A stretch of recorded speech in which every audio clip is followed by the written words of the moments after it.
మనం అందరం ఒక ఆట ఆడుకుందాం. మీరందరూ రౌండ్గా నిలబడినారు కదా. ఇప్పుడు జాషువా దానియల్ ఈ కర్చీఫ్ తీసుకొని చుట్టూ తిరుగుతూ వచ్చి ఎవరికి ఇస్తే వాళ్ళు, ఈ జాషువా దానియల్ మీకు ఒక వస్తువు చెప్తాడు. ఆ వస్తువు దగ్గరికి మీరు అడుగులు వేసుకుంటూ పోయి ఎన్ని అడుగులు ఉన్నాయో చెప్పాలి.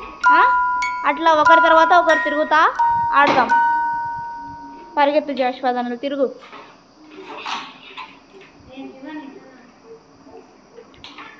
మీరందరూ అట్నే నిలబడుకోండి. ఎవరికైనా ఇచ్చి వాళ్ళకు ఒక వస్తువు. కిరణ్ బెంచ్గా ఏం చెప్పినాడు మీకు వస్తువు? బెంచ్ దగ్గరికి ఇట్లా అడుగులు వేసుకుంటారా? అట్లా కాదు, బయట